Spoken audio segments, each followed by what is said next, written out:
Hello, hello. Hello, welcome everyone. Good to see some familiar and new faces. Welcome. You have made it to the secret to participation is facilitation. If you're like, oh my God, I am in the wrong Zoom, now is the moment to find the one you're supposed to be in. If you're like, great, I made it. Awesome, you're here. I'm really excited you are here. I'm Meg Bolger of Facilitator Cards. I'm going to do an intro and tell you about me in the session in a moment. But before we get into that, what I want to do is do a little bit of a warm-up. So here is my warm-up question. For anybody who wants to answer, you can come unmuted and say it out loud, or you can share in the chat. But I would love to know, what is something that you love to participate in, but that you would never want to lead? So what is something you love to participate in, but you would never want to lead? I can go first. I one time got to go on a whitewater rafting trip, which was really fun. Semi-terrifying, but like mostly fun. Definitely like a little bit of type 2 fun where it's not fun in the moment, but it is fun afterward. And I loved that, but man, there's no amount of money you could pay me to be a river guide, like not even a little bit. Yeah, so that's me. Oh my gosh, Sophie, same? Okay, well, that's awesome. Anyone else? What is something that you love to participate in, but you would never want to lead? Feel free to throw it in the chat or come unmuted and share out loud. Trivia nights. Ooh, that's a good one, Claire. Going to weddings, but not organizing them. All right. I'm sure we can get some agreement on that. Kathy, an expedition to Mount Everest. All right, we have some like serious adventure folks. I thought I was going out there with my whitewater rafting, but Everest, we've got Everest in the chat. So okay. My kids' class, yes, awesome. Okay. Easter egg hunt, love it. That is so specific, but I absolutely love that, Tammy. And fundraising events. Okay, yeah, that's a really interesting of like, I'm very happy to go attend, happy to give you my money, but please don't make me run this thing. Okay, beautiful. All right, feel free to throw them, parties in general, great. Feel free to keep throwing those in the chat, and I am gonna do a little bit of an intro here about our session today. So welcome to the secret to participation is facilitation. My name is Meg Bolger. Some of you know me, some of you may not. I have been a professional facilitation geek for over a decade now. I started as a social justice facilitator, and in the last few years, I've really moved into doing a lot of train the trainers and helping people kind of transition into a facilitator mindset. As you can imagine, in the last 2 years, I've been doing that pretty much exclusively in this space online, which previously I didn't love, and now I'm like pretty jazzed about. So that's been an interesting journey and transition. If you are not familiar with my work, just a little bit of intro to that. So I helped co-write this book, Unlocking the Magic of Facilitation. There was a project that is still online called Facilitating XYZ, which was a free resource for facilitators. And in the last few years, I have been piloting the ship at Facilitator Cards, which I use to plan this session and that we will talk about more at the end. But that is me. How this session came to be is basically, I had a lot of times where I was talking to folks about meetings they were running or trainings that they were leading, and they would be saying like, I really want to get more participation. And to me, as a facilitator, participation is something that I am always thinking about and that I'm always fascinated by. And I really wanted to focus this session on understanding, like, how do we think like a facilitator? How can we understand intentionally the barriers that we create to participation, how to remove those barriers, and what we can do to really like optimize for engagement. So Today is a 60-minute dive into that conversation and into really two questions, which is how can we start thinking like a facilitator or deepen our thoughts as a facilitator, as some of us may already be thinking like facilitators, and what choices can we intentionally make to increase participation? Those are going to be our kind of focal points for today. We are going to use a bunch of different ways to engage today, including AhaSlides, which is a live polling software. So we're going to get started with getting everyone oriented over to AhaSlides. So if you have your phone nearby, what I'm going to ask you to do is pull out your phone, ignore everything else that's buzzing about it, and go to a browser and go to this link that I have put in the chat. AhaSlides.com/123FAC. So AhaSlides.com/123FAC. If you don't have your phone nearby, because you're one of those people who's like, I try to be really focused and my phone's in the other room so I can stay present. Good for you. I want to learn focus from you. And you can just go to this on your browser. You can also just open that up, open the link right up from your computer. So once you're over there in AhaSlides, I am going to ask first question, where are you all calling in from today? I am just curious to see what the range of folks on the call. I know there's two people who have got it in the chat that we've got Indonesia and Melbourne. So we're going worldwide. Portugal, Dublin, California, that's one unit. Okay, good clarification, Dublin. We've got other things coming in. Yes, Tacoma, Long Beach, Seattle, Vermont. That's where I'm calling in from. I'm calling in from Burlington, Vermont. I was previously, probably last time anybody who saw me, I was calling in from Seattle, but I have moved across the country. So awesome. This is really cool. So cool to see. And Virginia, looks like you've got the numbers game here. So if you're like, what is happening and why are people answering over here? I'm answering in the chat. I'm going to throw it one more time in the chat, the link to AhaSlides. We will be using it a few different times throughout the session. So I would love you to join us on AhaSlides if you haven't already. Okay, so we're going to jump right into this idea of facilitation and what is facilitation by first talking about a completely different term. So here's my first question, or my second question, because I already asked you a question. When you hear the word lecture or presentation, what comes to mind for you? So when you hear those words, what are the first things that come to mind for you?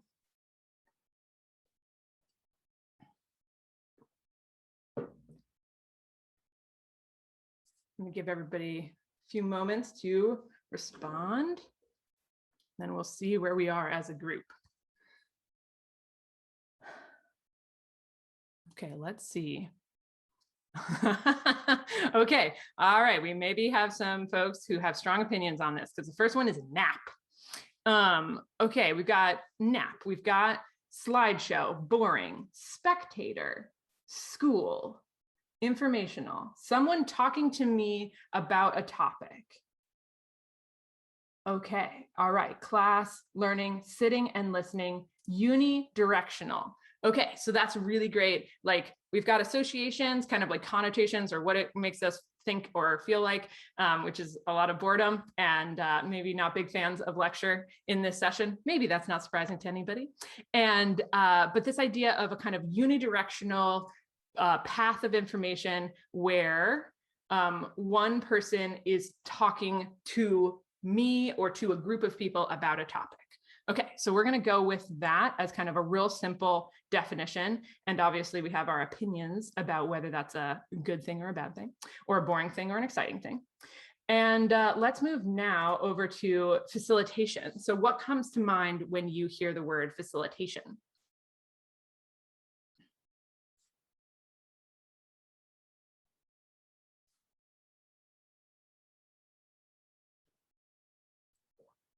Give folks a minute to respond here.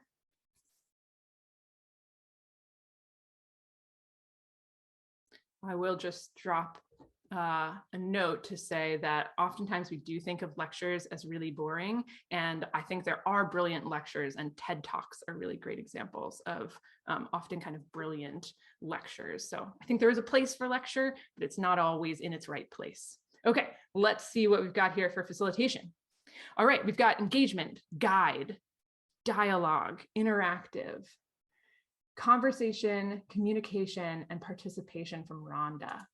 Yeah, I love that, Rhonda. Conversation, communication, and participation. We have lots of the word engagement. Ooh, we've got scary from Rachel. Okay, that makes total sense to me, Rachel. We're going to come back to that. Guiding a conversation, and we've got moderating a conversation.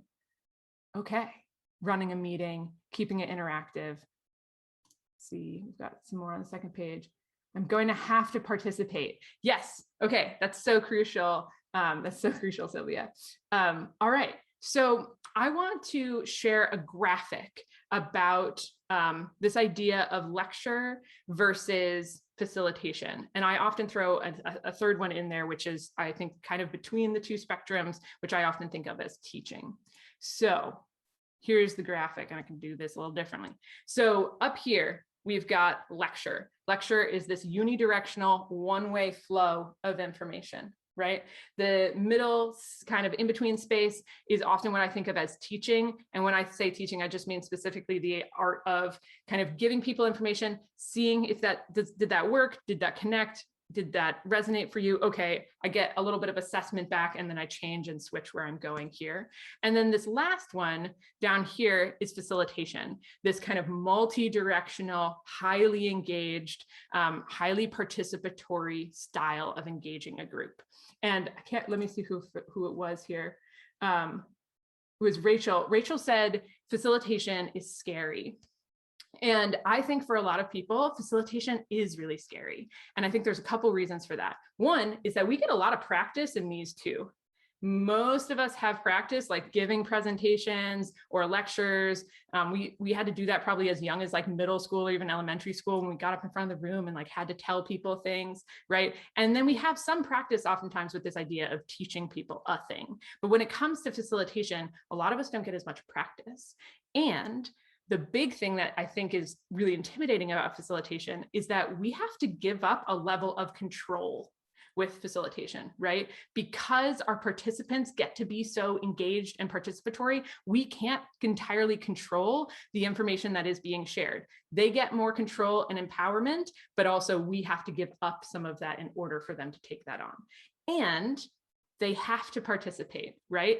Facilitation does not work if people do not participate, because we can't, like, that cycle of everybody interacting with each other and participants learning from each other doesn't happen if people aren't participating. So that is one of the reasons that I'm so fascinated with facilitation, or rather, one of the reasons I'm fascinated with participation as a facilitator is because it's absolutely essential to my job to be able to generate participation and be able to do that in order to get to facilitate. Okay, so what we're going to do now is I'm going to throw out one more question for you, which is, how could you, here we go. How could you ensure, if you were running a workshop or a training, that no one participates in your sessions? So how could you ensure that no one participates in your meetings or in your workshops? And I would love you to answer both like the big obvious ways, but also like the more subtle, sneaky ways that if you were like, I want the illusion that they're going to participate, but I don't really want them to do it. How could you do it? And also, so if you've submitted a big obvious way, I would love you to also submit kind of a small or a sneaky way. And I'm going to give you another 30 seconds or so to get to just idea dump into that brainstorm.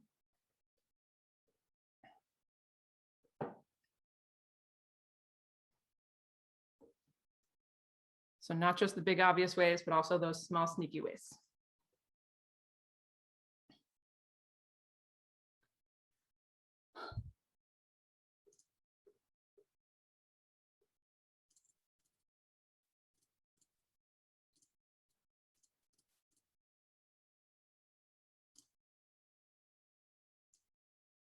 Okay.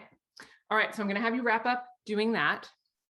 So I am going to, in a moment, hit a button so that instead of just seeing and being able to submit to that list, you'll actually be able to see the full list of ideas that we just generated. So I'm going to hit that button in a moment. And what we're going to do is I'm going to transition us over to breakout rooms. So in your breakout rooms, I want you to discuss that list that we just came up with. Okay. All right, I'm going to open the breakout rooms after I hit that button to allow you to see all of the results. Can you give me a thumbs up in your window if you can now see that list instead of just generating them? Can you see that now? Yes, all right. Okay, I'm going to open your breakout rooms and I just want you to discuss what came up in that list. Hello, hello, welcome back.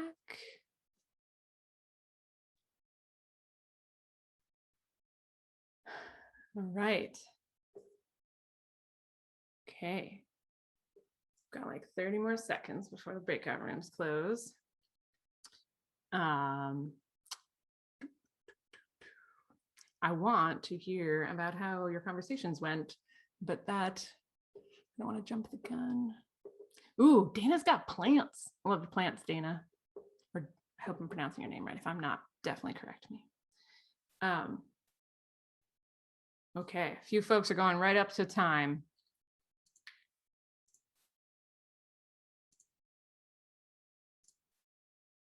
Okay, all right, we are all back. Okay, welcome back, everyone. So I have a little bit of, oh, there we go. Okay, everyone's back. So when I sent you into the breakout rooms, I did not give you much in the way of instruction or structures that I usually do. I kind of just threw you in there and like hoped for the best. And here's my question that I want to ask you is, what instructions or structures could I have given that would have improved your breakout room experience? So what are like little structures or experiences or instructions that I could have given you that would have improved that breakout room experience? I would love you to throw answers in the chat, but I would also love if you wanted to unmute or raise your digital hand to ask, like, why are those things important? So let's see, we've got how much time we had. Dana, if you're up for it, you don't have to, but if you're up for it, would you mind coming unmuted and saying why you think that's important? Yeah, so I said having the amount of time that we had to talk about, right? Because depending on how large the group is, you want to know how much time per person to give some, right? Like how long do you expand on your answer, and you know, how deep do we get? So I definitely was like, how much time do we have? Yep, I did not do that. And that was a purposeful miss, but super important. And it seems like a little thing, but as you were saying, it indicated a lot of different pieces, right? How much, like how much everyone could share, like how deep to go. Like there's a lot that gets built from just that one little piece of information.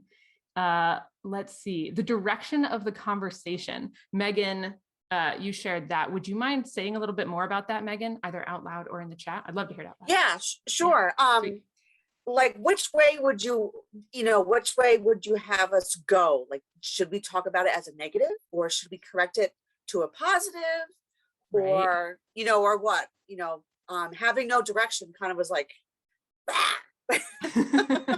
Yes, absolutely. Just having no direction means that you are left to your own devices, and then you kind of have to end up facilitating yourselves, right? Which puts a lot more work on you as participants, and work that you're like, I didn't sign up for this. Like, tell me what to do so I can do it right, you know? I see a lot of people sharing this idea of like having something to take away, or having kind of like a purpose or a goal to the conversation. Would somebody who shared that be up for saying a little bit more? I was wondering if there was going to be an expectation of us when we returned. Yeah. Yeah. And how did that change? Like, were you kind of waiting for that expectation, or how did that affect how you participated at Marcy? Kind of let me off the hook, kind of gave me permission to participate less. Yeah, right. So that if I had said, like, I would love every group to come back with at least one thing that they're really taking away from that discussion of the list, you're like, okay, group, we have a mission, we have a goal and a focus point. Otherwise, you're like, I don't know, nothing happens. Meg's not going to know. Like, what's going to, there's not going to be any consequences. Lanny, I see any specific actions besides discussing the list. Yeah, would you say a little bit more about that, Lanny? I think, there's two ways you can look at this. You can just get people into a room and just see what happens. But I think, and we all know why we're here. But if you're running a session and you put people in a room and you don't give them too much structure around it, then there can be a lot of silence and people feel a bit awkward, and therefore, they aren't always open to sharing, which is really what you want on those smaller sessions. You actually want to create a really good conversation. But if you don't give them a specific action, then they might stumble. Yep, absolutely. Yeah, it's odd how that specificity actually kind of creates more freedom or creates more ability for people to like work within that specificity versus like, you can do whatever you want, actually doesn't set people free. It actually makes them feel really like nervous about doing the wrong thing. Anything that came or that comes to mind for you that would have helped that we really haven't touched on or talked about yet that you'd be up for saying in the large group? If you want to unmute or if you want to raise your digital hand, I would love to hear if there's something for you that would have been really important, but you feel like we haven't covered yet. I think something that would have been really important would be an expectation going into it. As we come back as a whole group, we could share and then then kind of share what we thought and how we got there and what other groups were, found what they thought, also kind of comparing our expectations. Okay, so you wanted a chance to be able to hear from the other groups and just know that going in, you would be sharing out with those other groups and Yes. that they would be getting to hear from you. Okay. Yeah. Awesome. Thanks, Megan. Okay, so that was probably not the most productive conversation you had because we did none of those things, right? I just threw you in there and hoped for the best. And I really wanted, like, it was a little bit of an awkward thing to do and probably an awkward thing to experience. But I also wanted to like be able to process just how those little things, like little pieces of instruction or little structures, can make such a huge difference. So we're going to do kind of a take two. We're not going to do breakout rooms again, but we are going to do a small group conversation about the list, trying to incorporate way more of these directions and instructions. So here's what we're going to do. We're going to do a fishbowl style conversation. And what I'm going to need is I'm going to need 4 or 5 people to be in the fishbowl to have the small group conversation, and everybody else is just going to be observers of our conversation. So if you are up for being in the fishbowl, leave your camera on. And if you're like, I do not want to be in the fishbowl, turn your camera off. Okay, all right. If you have your camera on, leave it on. Okay, you didn't press the button fast enough. Okay, awesome. All right. So if you're not game for it and you're like, no, please don't make me do it, that's totally fine. I'm sure we can scruff up a couple volunteers. But if you have your camera on, then we're going to count you into the fishbowl. So what I'm going to ask you to do is everybody, including the folks with their cameras on, find somebody whose little grid window has 3 dots in the upper right-hand corner. Everybody's will. If you just hover over anyone, click those 3 dots in the upper right corner and go down to a thing that says hide non-video participants. Okay. When you click that, the room should essentially shrink and there will be 5 of us in the fishbowl.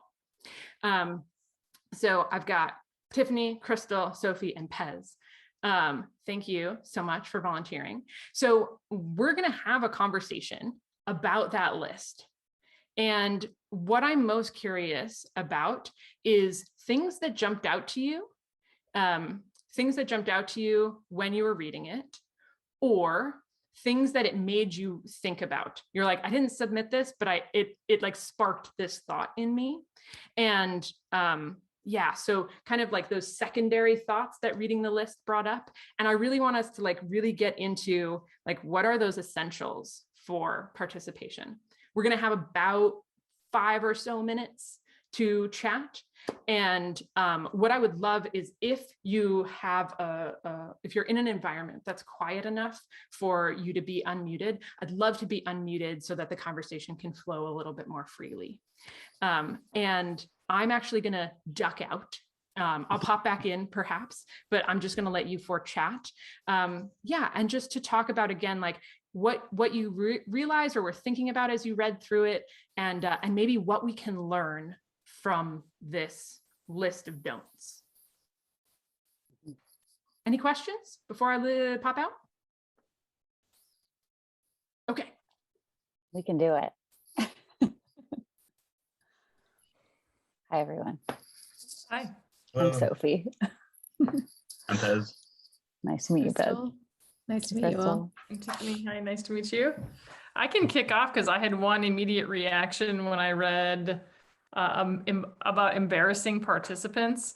One of the things that I started thinking about right away was I have a tendency to be super open and vulnerable, and I share things, and I'm just very authentic in my sharing, but it would never have occurred to me that how I show up could potentially embarrass or cause discomfort in a participant because I am so, that way.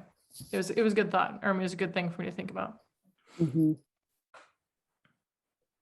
Yeah, that's really good. I'm kind of that way too. I'm just like a open book, letting it all hang out. And yeah, definitely people are more guarded. Mm-hmm. What do you guys think of from the list, or what came up for you? Well, as one that's usually more reflective and guarded, I'm one of the last people to speak, and I'm taking a lot in.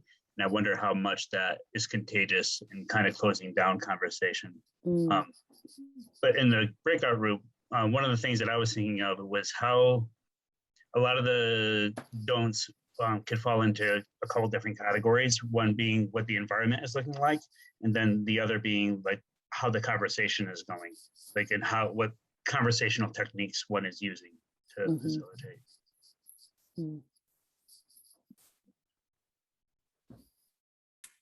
Something that jumped out for me is just how many of the don'ts revolve around questions and the nature of questions being asked. And I think like part of that is probably because I know when I facilitate, that's like my largest anxiety is like the actual things that I am saying to like invite engagement. And I just was wondering like afterwards, like are questions the only way to invite engagement? I think they're probably like the biggest and easiest one, but what are some alternatives? And the kind of secondary thought that I had afterwards was a lot of these about like over managing a meeting, but I think like under managing is also a big issue. Like if there's not enough structure or some kind of like guideline in place, like what we were just talking about with Meg, then things also fall apart. But I think the primary anxiety that I think I have is like being too present as a facilitator and shutting down things that way. That's really rich. That's really good. I like your point about questions too, and different ways to structure that. Something that came up for me reading through these in the small group was like I didn't think about a lot of what you all three have said, but I didn't think about like body language, and particular like body language and eye contact in a digital medium. Like it kind of made me realize that I haven't made eye contact with my coworkers in 2 years, like we're like staring at the screen, but like I'm staring at who knows who, they're, whatever. I'm trying to take in all of this information from everybody's little box at the same time. I'm sitting all the time, which maybe I wouldn't be in other facilitation contexts. And it's just, got me interested in how like, there's all of these ways that this digital medium impacts the way that we facilitate and show up in meetings together. But I hadn't really thought about the body language and the eye contact and the ways that we are communicating things in that way before. Mhm. which can be a great asset, because I never thought about that either. But I always have conversational techniques in mind because I do a lot of behavioral stuff, and Mhm. recognizing how important those techniques are with working with people who are having some troubling times, but not carrying that over to a facilitation when things aren't right, but it's substantial. Mhm. Pez, when you were saying there are like particular techniques you have, is there any example you could give? So like, head nods and those kind of gestures where you're like showing agreement, eliciting techniques like, go on, I see, that makes sense. Oh, I didn't think about that. And then on the con side, like, are you looking at your watch? Are you looking at your phone? Are your arms folded? You're looking out the window at the weather. Like, how present are you in your body, like in the conversation? Yeah. I don't know if everyone on camera just experienced like the most self-conscious 10 seconds of listening to Pez. I was like, yes, oh no, I'm doing it. Okay, I'm gonna keep doing it. Like, but yeah, all of that does matter. And I think that for me, like when I'm in person and I'm facilitating and people are like nodding along, I usually have like that one participant who's just like really expressive and you're so grateful for them because they're like giving you cues back. And I think that same thing is really important online. And sometimes it's so easy to forget that like people are still taking that cue and information in, right? Sometimes it's hard to remember that like we're still physical beings behind this like wall, right? And it can be tricky to really like bring that in and be present with it. So thank you all so much for that conversation. I agree. Sophie said at one point, like that felt really rich and there was like a lot to go on there. So I want to say thank you for being willing to jump into the fishbowl. If we can dissolve the fishbowl by inviting people back on camera, go ahead and turn your camera on and we will dissolve the fishbowl. You can also dissolve it by up in the top right corner where it says view. If you click on that, there will be a button that says show non-video participants, and that will bring absolutely everybody back into view. So if we can do just a quick round of applause for the people in the fishbowl, we're going to do this ASL style because it looks better on Zoom, which is this. Yes. Round of applause for the fishbowl volunteers for having a conversation about that. I would love to know if there's anybody who wasn't in the fishbowl, and yeah, you're getting digital claps too. If there was anybody who wasn't in the fishbowl who wants to just like echo or expand on something that was said in the fishbowl, I'm going to create like two or 3 minutes for that. So if anybody has one of those things and you want to say it out loud, you can unmute, or if you want to chime in the chat to just expand on what was said, I would just invite that. Maria, I see you unmuted. Hey, everybody. So unfortunately, I missed the beginning of the fishbowl, so I apologize if this was already covered. But one of the things that I do that I find really helpful is I recruit one of the participants ahead of time. So it can either be someone I've worked with before or somebody that comes early or somebody that I just connect with. And I have them help with facilitation and calling on people. So that does a couple things. Number one, it allows me to like shut down for just a half a second, maybe focus on like the next thing that I need to focus on if I need to like shift. There's always that transition when you're facilitating. It also increases encouragement because it's not, uh-oh, the teacher's asking me a question. It's, oh, one of the other fellow students is curious about my input. Okay, it feels a little safer to respond. Sure. So that's another little trick that I use. Thanks, Maria. Awesome. Are there any things that, oh yeah, Rhonda, let's see.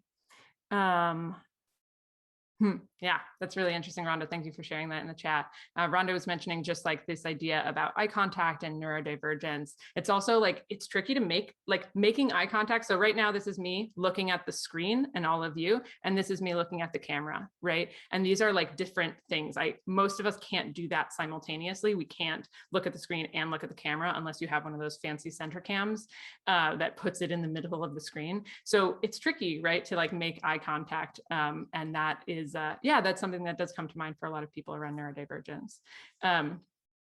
Okay, so I want to get a little bit meta for a moment, and I'm gonna.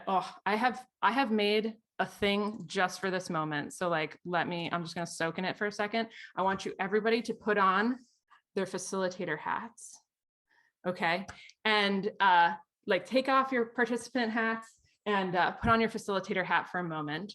And I want you to think about, we've been in this session for about 40 minutes together.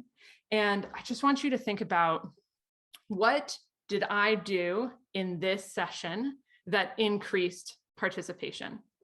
What were all of the things that went into making this session feel participatory or be participatory? So this is how I'd love you to answer that. I would love you to type your thoughts in the chat, but don't hit send. Okay, we've already got one. So don't hit send until I say so. So just take the next minute or so to type your thoughts in the chat, and then we will all hit send at once. So I'll give you a minute of silence to think, and then we'll all hit send at the end of that minute. But Tiffany, I love how fast to the jump you were. So kudos to that.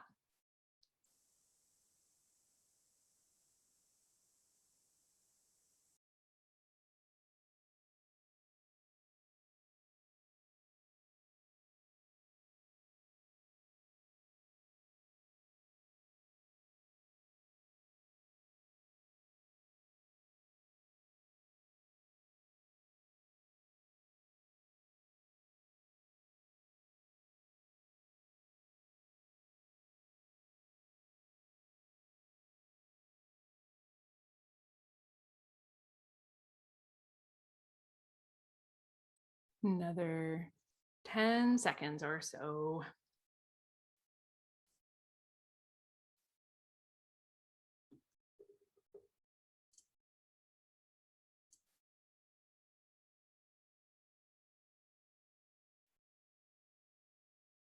Okay, I'm going to invite you to finish up the thought you're working on.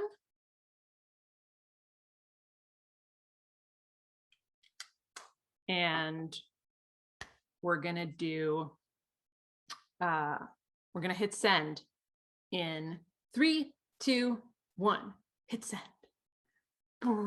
Okay, awesome. So first thing is, I'm just gonna give us 2 minutes to read through the list we just generated. See if anything sparks or stands out to you. And also know that if you're like, I can't read through 50 comments in 2 minutes, no one can. And I will send it to you as a follow-up. So feel free to just look around, scroll into a random place, and take 2 minutes to read through some of the little things that we noticed from this facilitation.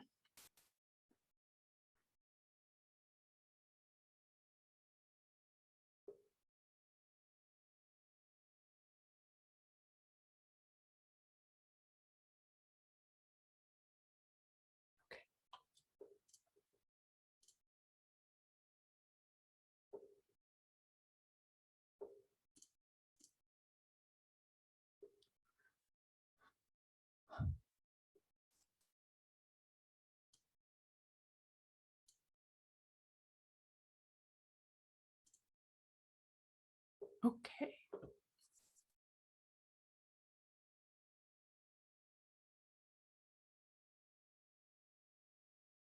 All right. So I'm going to have you wrap up reading the list, or you can choose to ignore me for the next 2 minutes and read the list. That's up to you.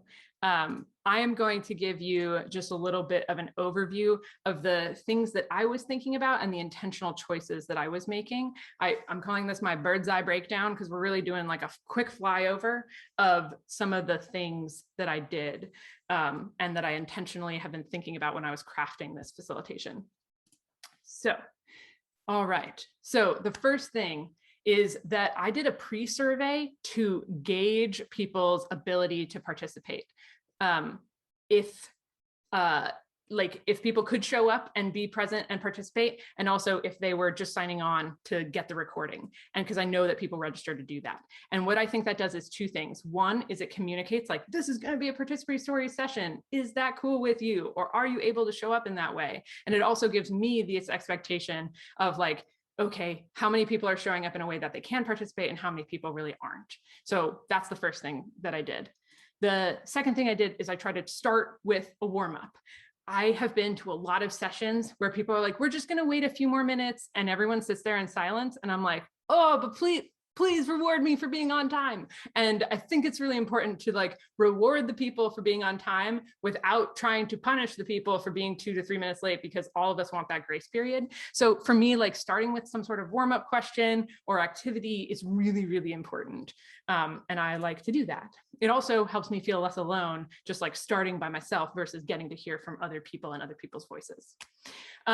Getting everybody involved early is something that I think is really, really crucial. So within the first 15 or 10 minutes, you all had answered 3 questions, where you're calling in from, but also the idea of like, what is lecture bring to mind and what is facilitation? We did that within the first 10 minutes. So everybody was already participating, even if it wasn't out loud, which in this session, because it was 50 people for most of the time, was just not going to be an option. So we did a little bit of mixing up group size. So there were times where you were thinking by yourself. There were times where you were in small groups, even though that might have been less productive because I was making a different point. And there were times where we've been talking in the full group. I think intentionally playing with group size is something that it feels really small, but it has a really massive impact. And the last thing is this idea of a variety of ways to engage. So I think as somebody who runs meetings and trainings and workshops, we often think about, and it is like the first question we go to is this idea of like, what are we going to talk about? Like, what is the point of this meeting? What's the point of this training? Like, what is the material that we're going to cover? And for me, I think the magic happens when we start thinking about how. Like, how are we going to have this conversation? How are we going to have this, make this decision, run this brainstorm? I have been to way too many meetings where people are just like, anyone have any good ideas? And you're like, no, this isn't going to work. Like, the first person who's going to talk is going to rule the day, right? And set the tone for the entire brainstorm. And so that idea of like how is super, super crucial. For me, the way that I train my brain into like answering that question and having ideas is that I use my facilitator cards. I use facilitator cards every time I facilitate, and I've been doing this for over a decade. So today we did fill in the gap, and then we did a sticky note generator, and then we did some opposite thinking, my personal favorite. Then we did some breakout rooms. We did a fishbowl, and then a moment ago I had you do some silent reflection. Right. And those are particular structures and ways that you can get people to participate. It's not just, we're going to talk about this question, but it also gives me a structure for like, how are we going to tackle that question, or how are we going to tackle that particular part of our session? I know some folks have facilitator cards in this space, and I know some folks, you're probably like, what are you talking about? And so I'm going to put a link in the chat right now to the cards. If you want to check them out, they are there for you to check out. And we have a couple more minutes, and I'm going to use every single one of them. So we have about 5 more minutes for you to throw questions at me before I kind of head into our wrap up. So if you have any questions for me about my facilitation today, about facilitation in general, there is now on AhaSlides a way for you to ask me anything. So you can submit in the AhaSlides any questions you have about facilitation, about participation, or about the training today. And I see a few questions in the chat, so I will do that. I'll answer those there. So somebody said, are you using Ecamm? So if you're like, what is Ecamm and why are they saying these things? Like, Ecamm and OBS are ways to make this kind of magic happen, right? Zoom can't do this business. Zoom is not that cool, but there are 2 softwares. One is called Ecamm, one is called OBS to make this happen. And I'm using OBS, which is the free one, but also a little more clunky one. So on our feedback, or in the resources that I send at the end, I will send you a walkthrough of how to do this, because I ran a whole session on how to do this. And it's totally free. It just takes a little bit of time to get set up. So right now, all this is Canva plus OBS. This is a slide I made in Canva, and then I brought it into my OBS. And I think it is magic compared to screen shares. And I think it totally changes the vibe. I think as soon as you screen share, everyone goes, I am no longer paying attention. And I think in online spaces, like this thing is super magical. So that might have eaten up all of our time for questions, but yeah, I'll send you more resources on that if you are interested. Okay, yeah, so that was Canva with a little bit of a green screen effect and OBS. That's all that was. Somebody asked, can you mail the cards to Portugal? Yes, absolutely. They go all around the world. There are very few places that we can't send them. So yeah, they can totally go to Portugal. I think they might have already, although if you're the first one in Portugal, that would make me so happy. I think we're in like 22 countries so far. So that would be awesome. Okay, what is your favorite? Ooh, we've got some questions here. I just saw one that I wanted to answer and then it disappeared. What is your favorite way to wrap up someone who's dominating the conversation? Great question. So my favorite way is, it depends on how long. I'm gonna probably let them do it. Like if they're dominating as in they keep sharing, then I've already messed up. If they keep happening, right? Because I should have called on somebody else. Like, hey, I know we already heard from you and I just want to get some other voices in the room. So I'm not going to call on you, right? Like that's my first move, is to not let them share. And if we're kind of doing like a free for all, like anybody want to share, I might change that as soon as somebody starts dominating. I'm going to be like, you know what? We're going to do some raised hands so I can call on people and make sure that we're getting some space that we haven't heard, like, or some voices in the space that we haven't heard before, right? I try to depersonalize it and not be like, it's not about you. It's about everybody else not getting enough space, right? It's not about the amount of space you take up. That's the soft approach. The hard approach is to just be very direct and say like, you know what, Matt, I hope no one is named Matt. I'm just picking a name out of a hat.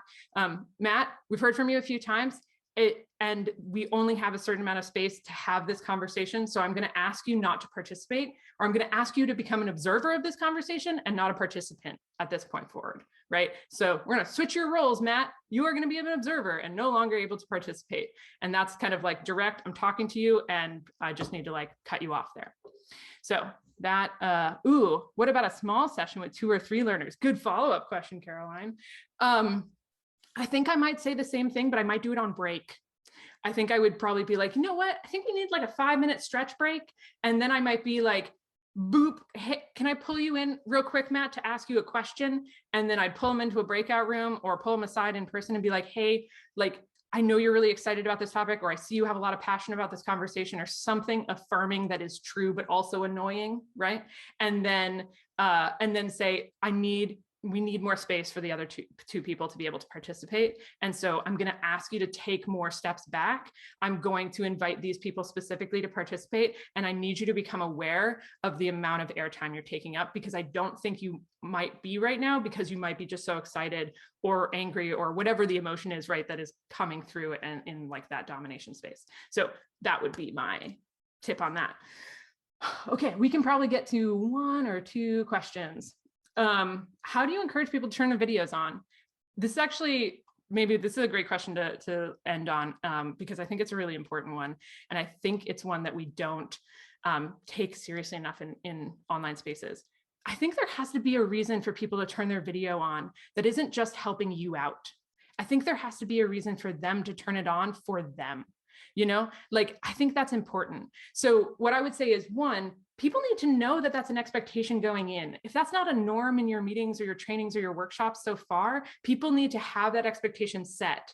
And it can't be so that I can make sure you're not messing about. You know, that can't be the reason. It has to be a genuine reason, or at least I don't think that's a good reason to do it. And I don't think you're going to get compliance, resentful compliance with that reason. And I don't want resentful compliance. I want like enthusiastic participation, right? Which is what I'm trying to get as a facilitator. So I'm going to say like, here are the reasons that I want you to have your breakout or your camera on. It allows us to be more connected to each other. It allows for the free flow of conversation more. Or I might not do any of that and just say, in the breakout room, I would love you to do that, just so you can have a little bit more of an intimate and connected space. And what's cool is a lot of people will come back with their cameras on from breakouts and just never turn it off. I love the clarification of like why people also have their cameras on. The last thing I will say is you can also do what I sometimes call like the dark magic of facilitation, which is when you do something for one purpose, but it's actually for another purpose. And like one thing you can do is you can play a little bit of this like icebreaker game that I love called Peekaboo. We're going to play 1 minute of it right now. And that is a game you only get to play with your camera on. Okay, so if you don't have your camera on, you have to turn your camera on to play this game. Don't worry if you're eating ice cream, no one's gonna really mind. Here's how you play. You take your thumb and you put it over the camera, over your webcam. So if everybody can follow along, put your thumb over your webcam. Okay, now, if you take your thumb off the webcam, if you enjoy pineapple on pizza. Hey, all right. Okay, even split, half and half. That's what it usually is. Okay. All right, take your thumb off the webcam if you think of yourself as a facilitator. Okay, okay. I love that it's a lot of people. And I also love that there was like hesitation. So that's really cool. I'm here for the people who are like wiggly thumbs on that one. All right, last one. Okay. Take your thumb off the webcam if you can see yourself using this technique in the future. Hey-oh. All right, so Peekaboo is this really cool thing, and there's other things that we can do where we're actually interacting with our webcam and we're also interacting with our like bodies in physical space. And I think those types of things are really important to like do and to remember that people are beings in these physical spaces. And so that's something where like if you do that at the beginning of a session, people will often turn the webcam on and then not turn it off. So that's what I mean by like the secret magic of facilitation, where I have a secondary purpose to it. Not in this case. In this case, I just wanted you to see Peekaboo because it's just cool. All right, we have 3 minutes left. So I have one more question for you and one more thing to share. So my question for you is, what is one thing you're thinking and one thing you're feeling at the end of our session today? So if you can just type into the chat, you can feel free to throw it into the chat directly or even direct message me. I would love to know what is one thing you're thinking and one thing you're feeling as we wrap up our session together.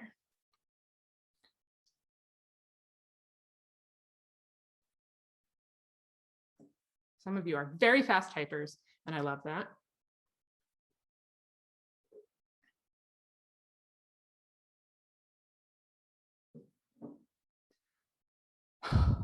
Oh, okay. I also love that I've seen a couple of messages about confidence, that you just feel more confident. And if anybody who sent that in there wants to share why, I would be so curious, like where did the confidence come from in this session? Was it just like, oh, I am doing these things, good on me? Or is it like, I know how to do these things, I can do this from now on? Love to know that if you're up for sharing. Okay, as we head in to our last 2 minutes, I wanted to just share that we're doing something kind of new at Facilitator Cards soon, and I wanted to let you all know about that. So we run sessions every month at Facilitator Cards. We run a lot of trainings, and if you enjoyed the session today, we're going to be doing a deeper dive into these questions and conversations in December. So in December, I'm going to run a 1-day facilitation intensive on December 7th. This is a session that I have been brought in to facilitate numerous times for organizations and for companies, but I've never run an open enrollment workshop of it before. And I'm going to do that for the first time in December. And we're going to focus on more of the conversations that we started today around thinking like a facilitator. We are also going to work through specific facilitation scenarios and how can we think about the how in those scenarios, and particularly how can we use our facilitator cards to really think through what are the solutions in those moments, what are the moves we can make as facilitators. So we're going to be talking about techniques and hands-on practice. So I'm going to put a link in the chat. I'm going to put a link in the chat to learn more about that December intensive. You can grab that link and learn more there. That is a longer session. It is a paid session, and I would love anybody who enjoyed the session to join us then. For the person who stayed up till 3 in the morning, Geeta, you are a champion, and guess it's never too late for professional development is what Geeta is proving to all of us. So thank you everyone for joining me today. I really appreciated all your participation. These sessions are not possible without participation. So shout out to you for being willing and up for a highly participatory session. If you have any questions about today's session or about the intensive, feel free to stick around or shoot me an email. I'm going to take a lot of these questions that we didn't get to. I'm going to start doing live streams on YouTube and about facilitation. And so I'm going to use a lot of these questions to use the live stream. And I'm also probably going to break down how the heck I came up with today's session in a upcoming live stream. So please look for the resources that we will send you after this session. So I'm sticking around, but you are probably not. So thank you so much, everyone, for joining me. I hope you got a lot out of this session. And until our paths cross again, happy facilitating.